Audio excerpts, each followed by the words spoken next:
São Paulo vive um momento de reconstrução. O fato, pois, de 3 anos, com 3 dígitos de déficit, a gente apresentar um superávit e uma redução da dívida é um dos melhores indicadores dessa reconstrução. E nós não podemos rasgar esse planejamento que está dando certo. Nós temos que entender, e o torcedor ouvir a verdade, de que o São Paulo fará esforços, mas não fará loucura. Veja, hoje a nossa dívida, ela vai ficar próxima de 1 ano de faturamento. Aí eu pergunto, quais os clubes chegaram nesse patamar? Quais os clubes estão longe desse patamar?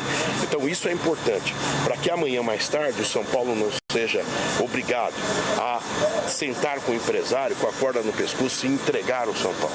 É isso que nós não queremos. Nós queremos entregar um São Paulo em pé, para parcerias ou não, mas um São Paulo em pé e com uma saúde financeira.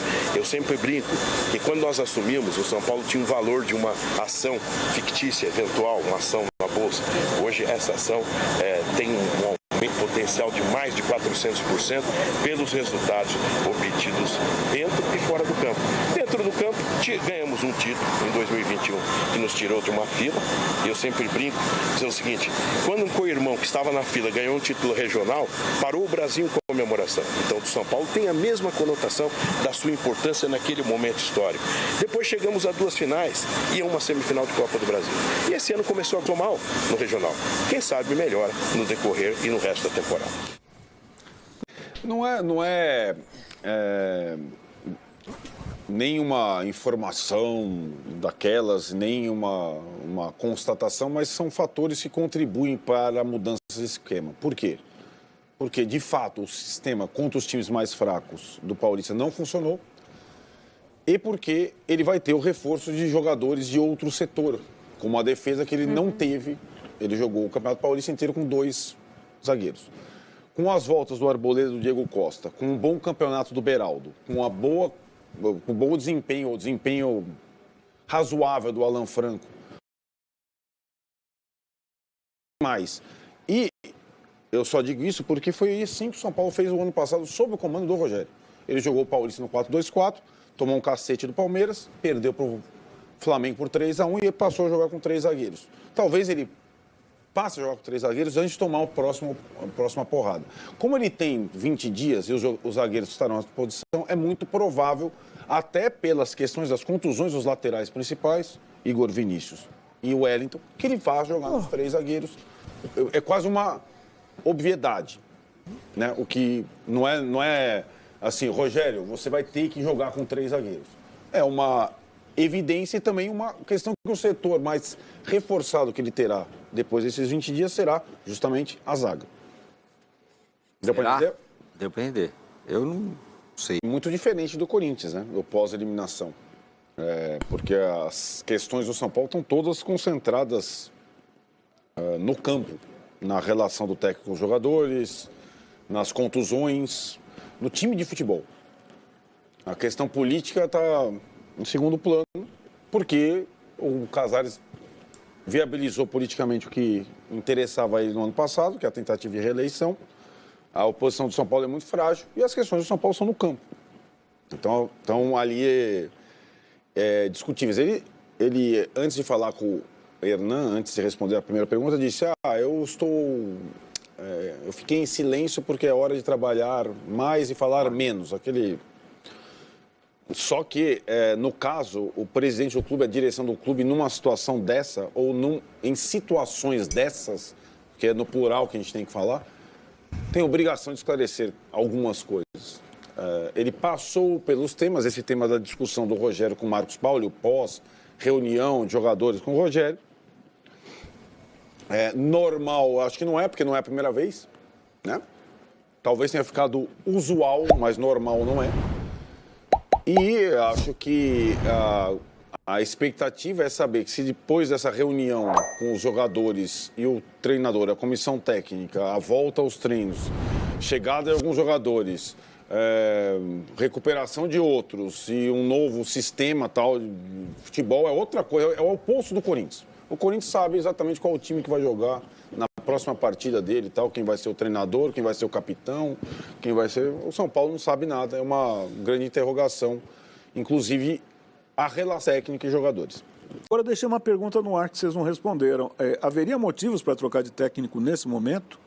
sei se tinha motivo, mas eu tenho certeza absoluta que se o mesmo trabalho, exatamente igual, sem pôr nem tirar, não chamasse Rogério Ceni, teria caído.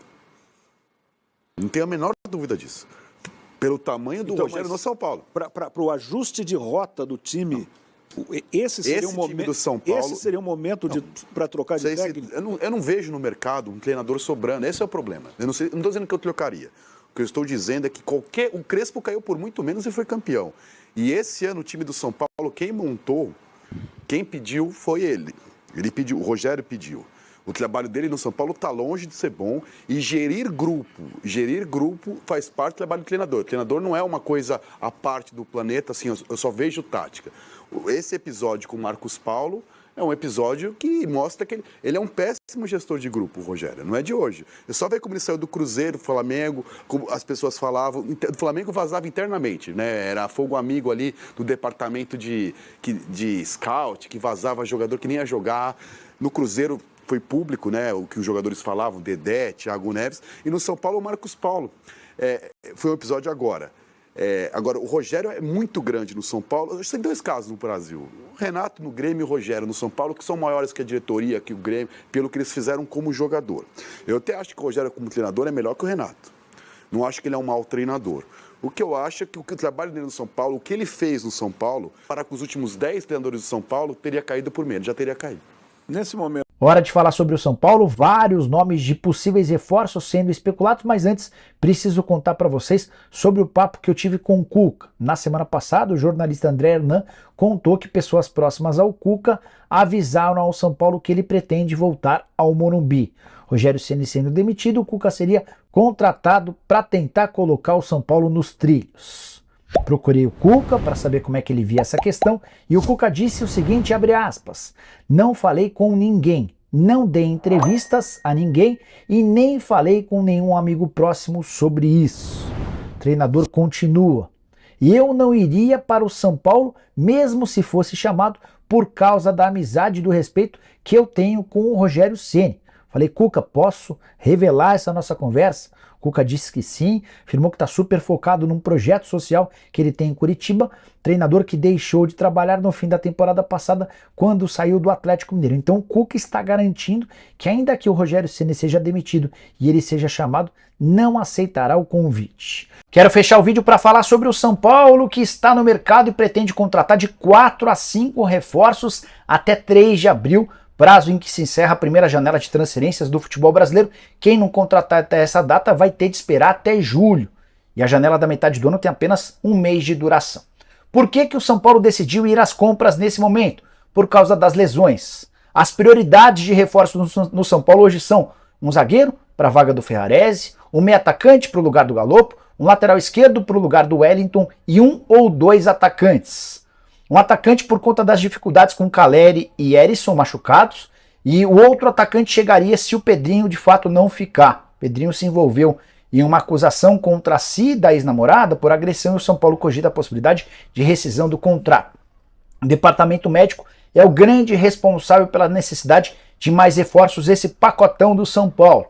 9 atletas nesse momento estão no DM, sendo 6 por conta de cirurgias. As mais recentes, realizadas nessa segunda-feira pela manhã, o Wellington passou por um procedimento cirúrgico por conta da constatação de uma lesão ligamentar no tornozelo. São Paulo não divulgou prazo de recuperação, a gente imagina algo entre 3 e 4 meses. Agora à tarde foi a vez do Galopo entrar na faca, ele passou por um procedimento por causa do rompimento do ligamento cruzado do joelho, período de recuperação de até 8 meses, existe a chance de o Galopo nem atuar mais na temporada de 2023, mais ou menos como acontece com o Ferrarese. Só para lembrar os 6 casos de cirurgias no São Paulo, Moreira, Ferrarese, Thales Costa, Igor Vinícius, Wellington e Galopo. Os outros 3 jogadores machucados que não precisaram passar por cirurgia, André Anderson com problema no pubis, o Caleri com problema no tornozelo e o Rafinha em fase final de recuperação de problemas musculares.